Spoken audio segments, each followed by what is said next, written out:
आज का हमारा टॉपिक है प्रेजेंट परफेक्ट कंटीन्यूअस टेंस। ठीक है, प्रेजेंट परफेक्ट कंटीन्यूअस टेंस। इससे पहले हम लोग प्रेजेंट कंटीन्यूअस टेंस को पढ़ चुके हैं ना, पास्ट कंटीन्यूअस को पढ़ चुके हैं और फ्यूचर कंटीन्यूअस को पढ़ चुके हैं। अगर यहां पर हमें बात करना है प्रेजेंट परफेक्ट कंटीन्यूअस टेंस की, तो थोड़ा सा प्रेजेंट कंटीन्यूअस और प्रेजेंट परफेक्ट कंटीन्यूअस में थोड़ा सा अंतर है। ठीक है, यहां पर हम लोग अगर इसकी पहचान की बात करें तो ध्यान दीजिए, प्रेजेंट परफेक्ट की सॉरी प्रेजेंट कंटीन्यूअस की क्या पहचान होती है बताइए?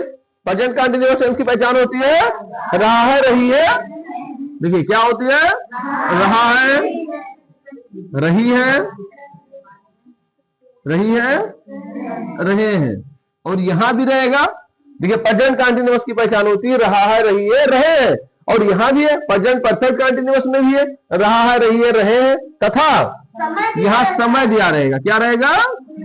समय, कार्य के जारी रहने का समय, यानी कार्य के जारी रहने का समय दिया रहता है यहां पर। ठीक है, कार्य के जारी रहने का समय दिया रहता है। प्रेजेंट कंटीन्यूअस में समय नहीं दिया रहता है और यहां पर समय दिया रहता है। ठीक है, देखिए कंटीन्यूअस की बात करें तो इसमें काम का जारी रहना पाया जाता है। कंटीन्यूअस में क्या होता है, समय का जारी रहना पाया जाता है। ठीक है, लेकिन प्रेजेंट कंटीन्यूअस में समय नहीं दिया रहता था। जैसे वो खाना खा रहा है, मैं पढ़ रहा हूं, ठीक है, वह टहल रहे हैं, बस इतने सिंपल रहता था। और यहां पर टाइम दे दिया जाता है, कार्य के जारी रहने का समय दे दिया जाता है। जैसे वो 2 घंटे से पढ़ रहा है, वो 2 घंटे से पढ़ रहा है। ठीक है, मोहन 3 बजे से स्कूल जा रहा है। ठीक है, वो 1 बजे से निबंध लिख रहे हैं। ठीक है, वह सन 2000 से इस विद्यालय में पढ़ रहे हैं। मतलब टाइम दे दिया गया। रहा, रही, रही यहां भी आते हैं, रहा है, रही है, रहे, तथा क्या आएगा एक्स्ट्रा? समय आएगा। तो पहचान क्लियर हो गया? प्रेजेंट कंटीन्यूअस और प्रेजेंट परफेक्ट कंटीन्यूअस में अंतर समझ में आ गया? ठीक है, क्या अंतर होता है? प्रेजेंट कंटीन्यूअस टेंस में रहा है, रही है, रहे हैं, और प्रेजेंट परफेक्ट कंटीन्यूअस टेंस में रहा है, रही है, रहे हैं तथा समय दिया रहता है। ठीक है, कार्य के जारी रहने का समय दिया रहता है, बस इतने हैं अंतर। ठीक है, अब हम लोग स्ट्रक्चर देखेंगे, यानी ट्रांजिशन कैसे बनाया जाएगा। अफर्मेटिव सेंटेंस का स्ट्रक्चर देखते हैं। सबसे पहले अफर्मेटिव सेंटेंस को देखते हैं। देखिए अफर्मेटिव सेंटेंस का स्ट्रक्चर होगा, सबसे पहले हम लोग लिखेंगे सब्जेक्ट। क्या लिखा जाएगा?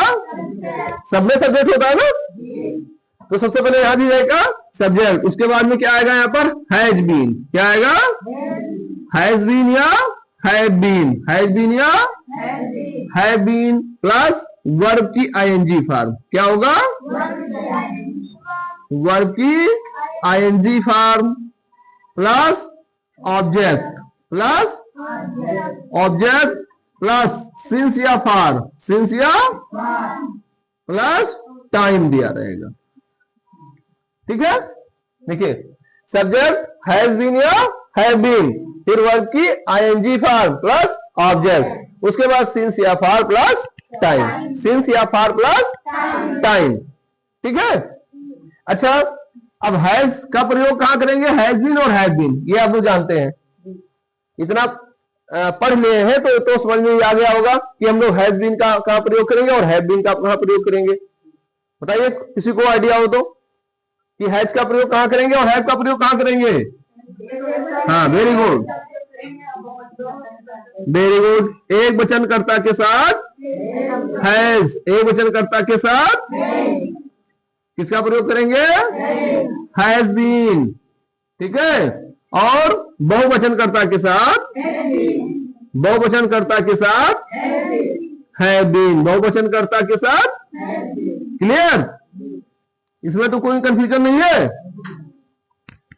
एक वचनकर्ता के साथ हैज बीन और बहुवचनकर्ता के साथ हैव बीन का प्रयोग किया जाएगा। क्लियर? अब यहां पर आया सिंस या फॉर। क्या आया? यहां पर हैज या हैव क्लियर हो गया। अब क्या आया? सिंस या फॉर, यानी सिंस का प्रयोग कहां करेंगे और फॉर का प्रयोग कहां करेंगे। ठीक है, ये भी समझ लीजिए। बस उसके बाद हम लोग ट्रांजिशन करना स्टार्ट करते हैं। तो समझिए सिंस का प्रयोग कहां करेंगे। देखिए सिंस,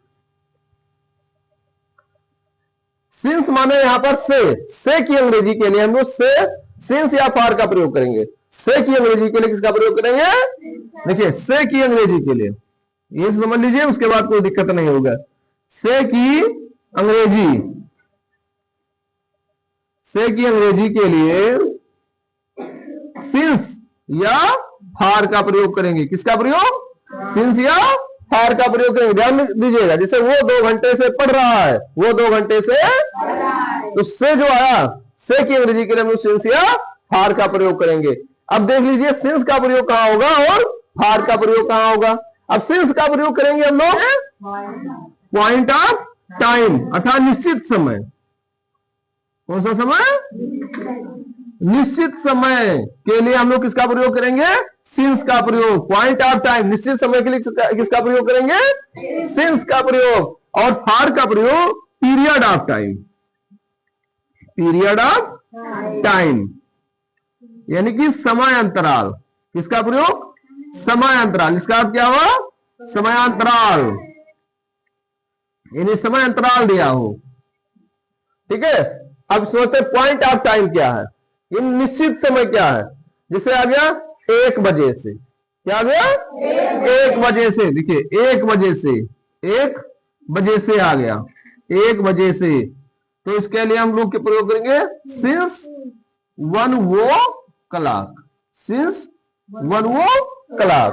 ठीक है, आ गया सोमवार से, सोमवार से, सोमवार से। तो इसके लिए भी हम लोग सिंस मंडे, सिंस, ठीक है, सुबह से,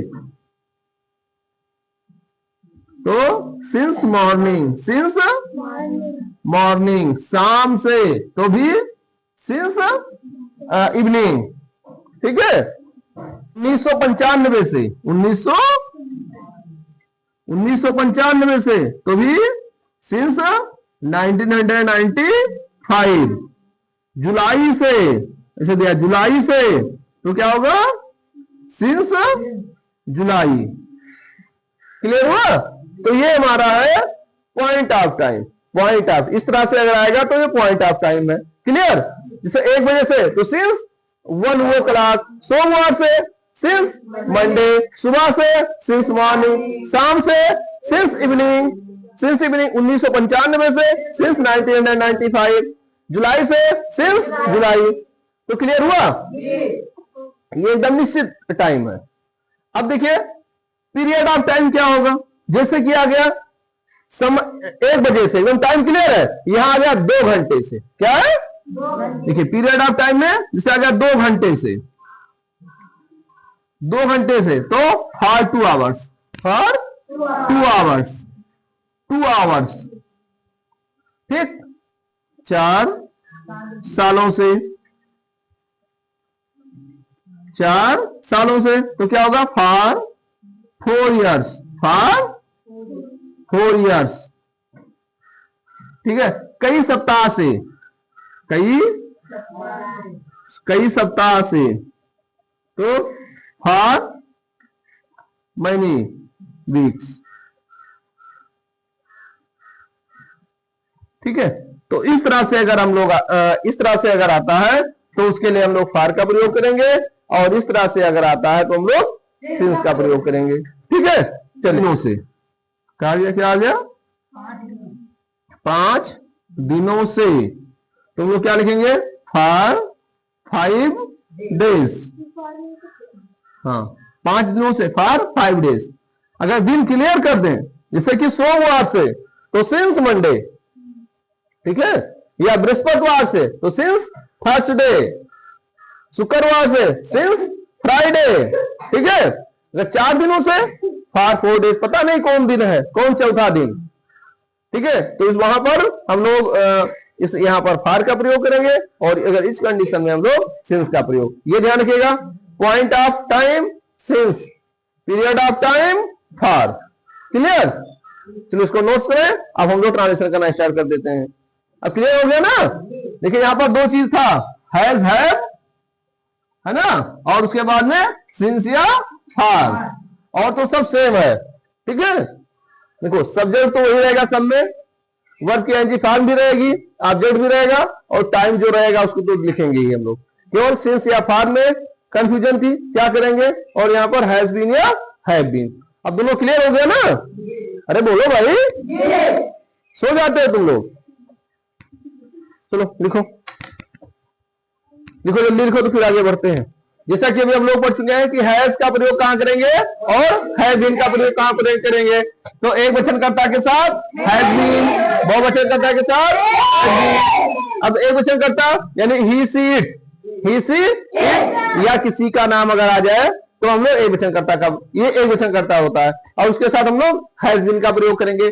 बहुवचनकर्ता I we you they, I we you they, these those, ठीक है, ये सब बहुवचन है, तो उसके साथ हम लोग हैव बीन का प्रयोग करेंगे।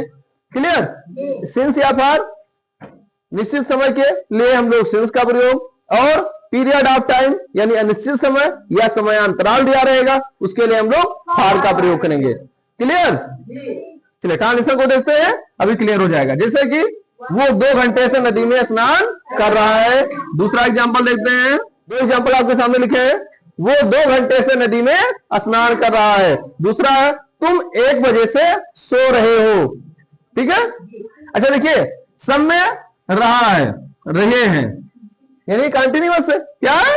कंटिन्यूअस है, लेकिन यहां पर टाइम भी दिया, देखिए 2 घंटे से और 1 बजे से टाइम दे दिया गया, इसलिए हो गया प्रेजेंट परफेक्ट कंटिन्यूअस। क्या हो गया? प्रेजेंट परफेक्ट कंटिन्यूअस हो गया। ठीक है, अब चलिए ट्रांसलेशन देखते हैं। वो 2 घंटे से नदी में स्नान कर रहा है, तो पहले क्या लिखेंगे?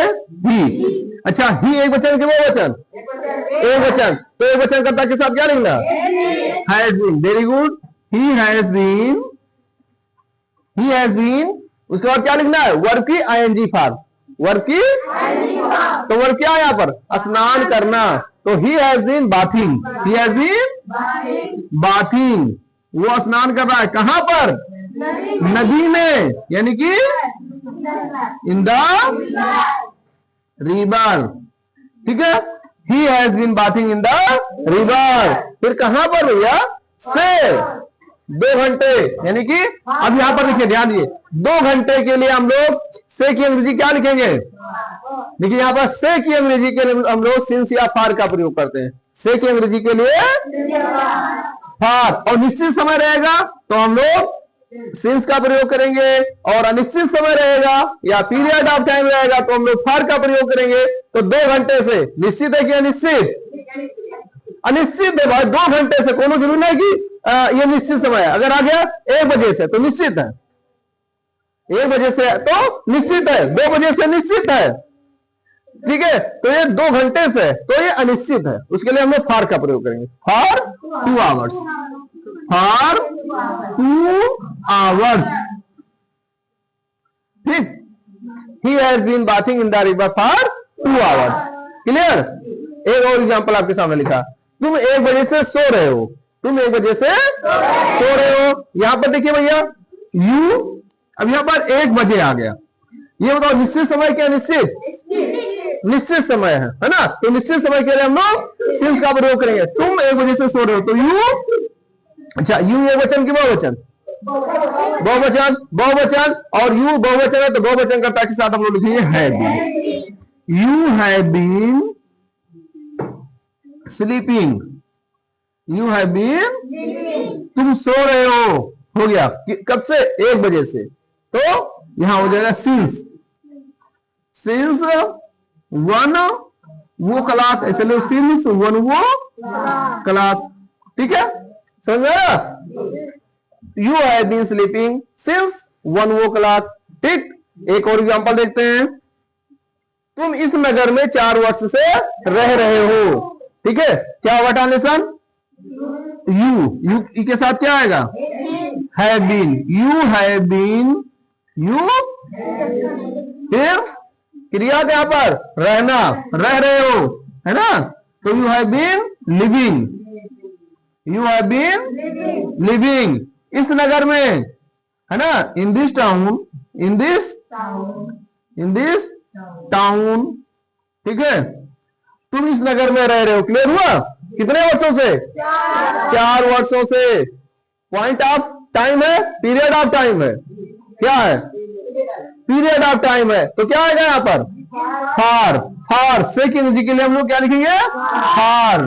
फार 4 वर्ड से 4 years, फार 4 years। ठीक है, समझ में आया।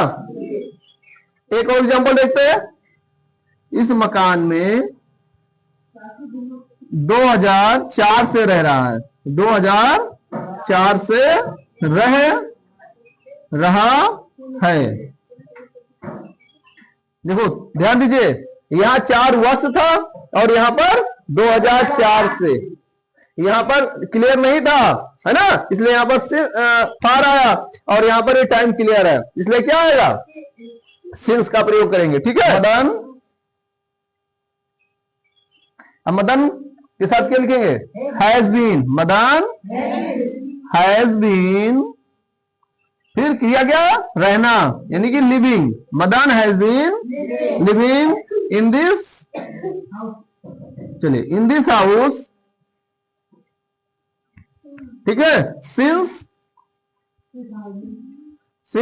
2004। ठीक, समझ आ गया, किसी को कोई दिक्कत तो नहीं है। चलिए इसको आप नोट्स करें, फिर और एक आध एग्जांपल देखते हैं जिससे तुम लोगों का बढ़िया से ट्रांसलेशन मजबूत हो जाए। हाँ उतारो। अगला हमारा एग्जांपल है, उसकी सांसें एक वजह से लटकी हुई हैं। उसकी सांसें एक वजह से लटकी हुई हैं। अच्छा यहां पे तो रहा रही नहीं है, फिर भी इसको हम कैसे, उसकी सांसें एक वजह से लटकी हुई हैं, ये भी प्रेजेंट परफेक्ट कंटिन्यूअस में ही है। ठीक है, क्योंकि यहां टाइम दिया है।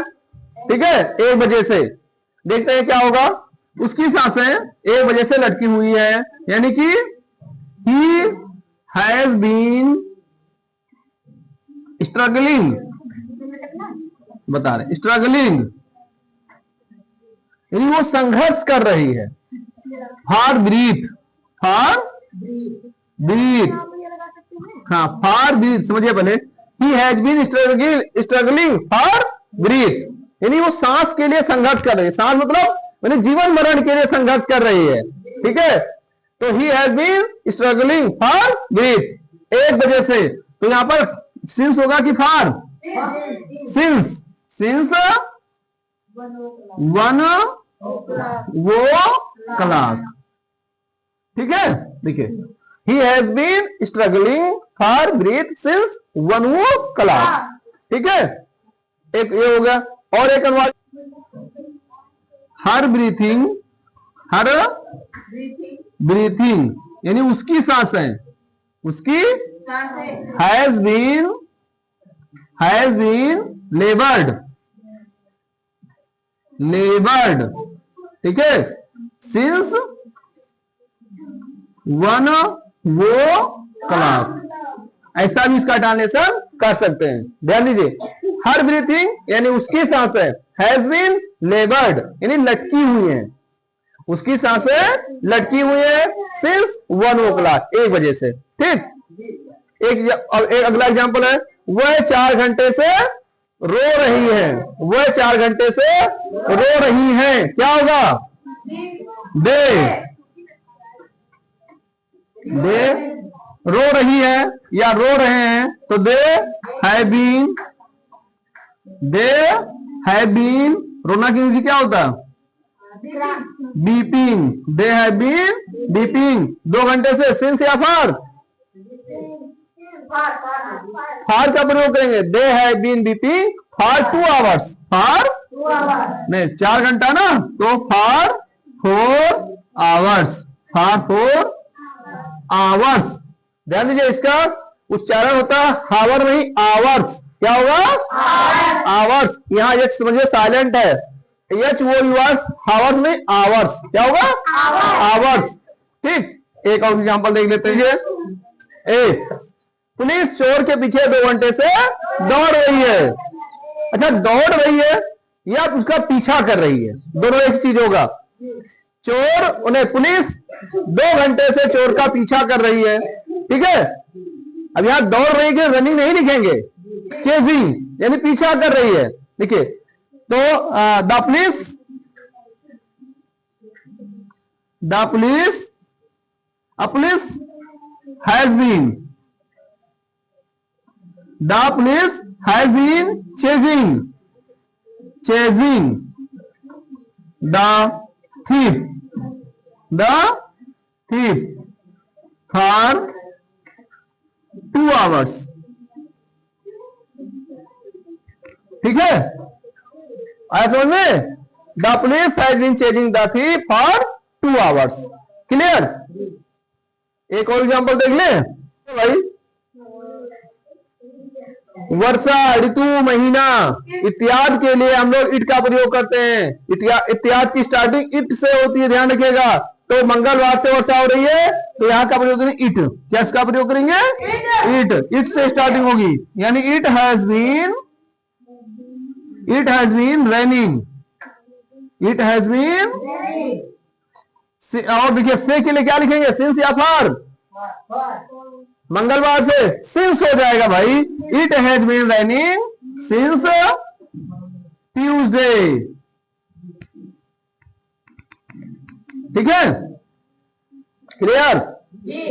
चलिए इसको आप लोग नोट्स कर लें, फिर हम लोग निगेटिव सेंटेंस को देख लेते हैं. क्लियर? चलिए नोट करें. चलिए अगला हमारा सेंटेंस है निगेटिव सेंटेंस. ठीक है, हम पढ़ लेते हैं निगेटिव. अभी तक हम लोगों ने अफर्मेटिव सेंटेंस पढ़ा, अब देख लेते हैं निगेटिव सेंटेंस. क्या करना निगेटिव सेंटेंस में? तो सब्जेक्ट पहले स्ट्रक्चर देखते हैं. सब्जेक्ट तो अपने स्थान पर रहेगा. ठीक है, उसके बाद में हैज या हैव रहेगा. हैज या हैव तो होगा ही, लेकिन उसके बाद में नॉट आ जाएगा. ठीक है, उसके बाद में हम लोग लिखेंगे बीन.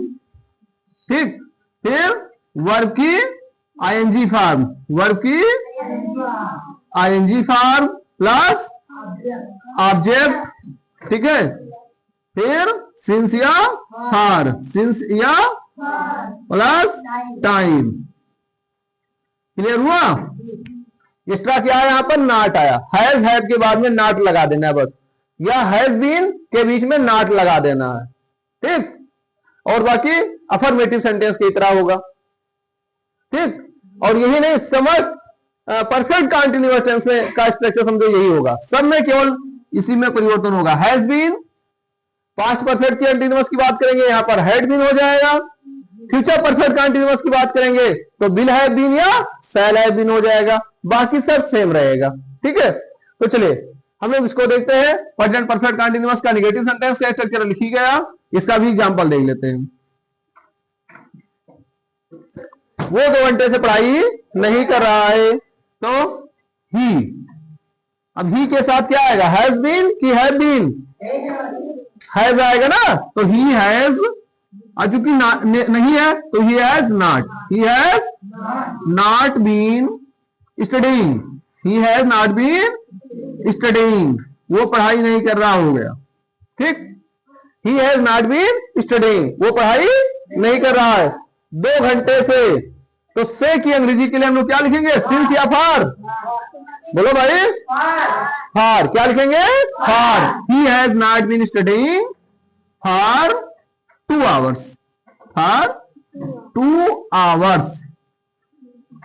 क्लियर? समझ आया? चलिए एक एग्जांपल और.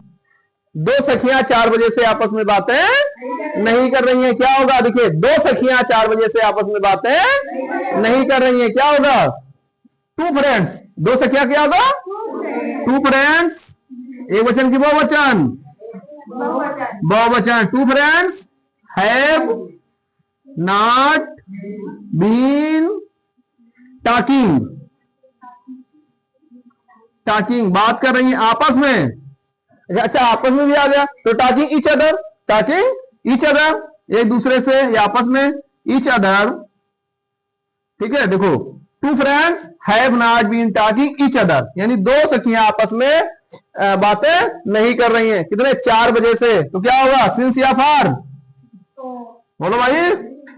सिंस. Very good. सिंस 4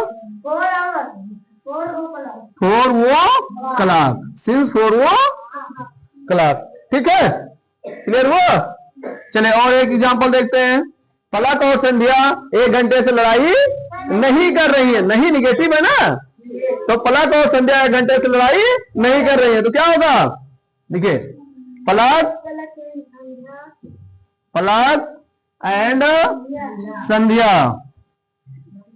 अच्छा बताओ, अब हैज लिखेंगे कि हैव लिखेंगे?